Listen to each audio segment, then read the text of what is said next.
Maraming salamat po, Bibigyan Susana, at magandang araw po sa ating lahat.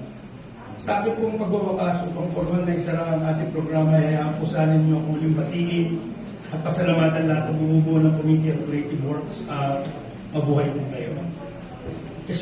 Special po pagkilala at recognition sa aming buting dekano, Dr. Del Rosario, at Professor Mark Rambo Rondera, sapagkat sila po ang mga naunang nanganak, mga nagtulang na nagpunyagi para sa kaganapan ng isang layunin na formal po nating inilunsad sa napakahalagang araw na ito. Wala po si Professor Mark, pero palagi po siya sa puso namin. Nandun po siya sa po isa sa big dog ng ating EO Optical, East Ortigas branch.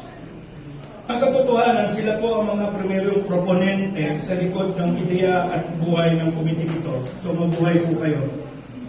Kalabasan ng sabihin pa, kung sadya po utang namin sa kanila ang realisasyon at katuparan ng isang mabuti, kapuri-puri at banal na layunin. Sa ngalan po ng komite, ay ibig kong muling kilalan magpugay sa dalawang taong ito. Muli, mabuhay po kayo.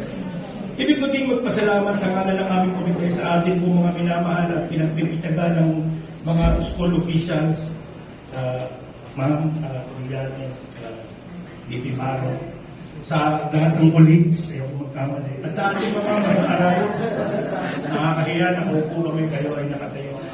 Pero tayo ay kasama po dito. 25 lang kasi yung upuan na pahirapan tayo. Susunod po, 50 na. No?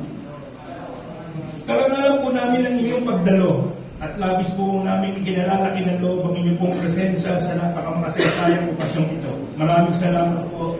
Mabuhay po kayo.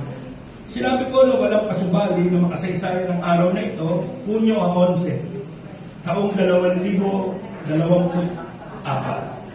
Sapagkat nakauna-unahang pagkakataon, sa mahabang pag-iral, buhay at kasaysayan ng ating minamahal na universidad, ang NU, ay nagkakaroon po tayo ng komiting ito na ating nga pong formal lang inilunsad.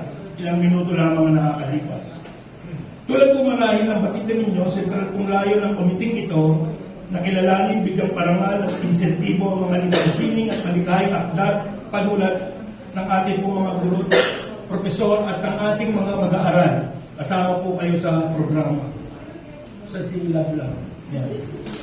Lubos po namin pinangahawakan ang paglulunsad po ng aming komite ay isang malaking hakbang, ngunit hayaan po sana ninyong ipagwika kung ilan po sa kagyat at lubhang kinakailangang programa, panukalat polisiya para po sa malaong hinaharap. Una, naniniwala po kami na kinakailangan ng katapat o katulad na tanggapan ng RDO, marahil maaari po natin ito tawaging CDO. Hindi po kagayan de oro, kundi Committee on Development Office.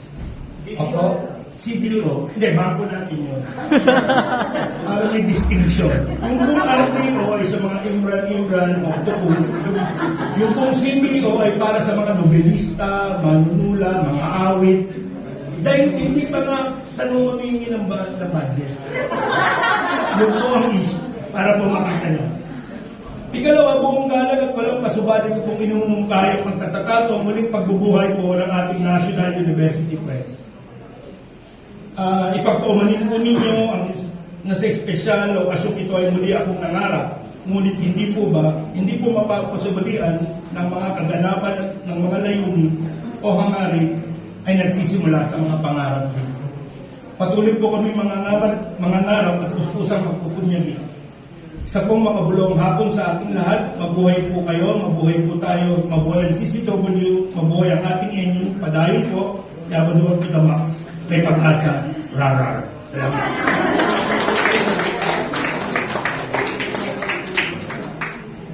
Thank you so much po, Professor Jose Mario de Vega, to give us a very short message po for this event. May we invite here in front AVP for Research and Development, Dr. Jessie Esbarro.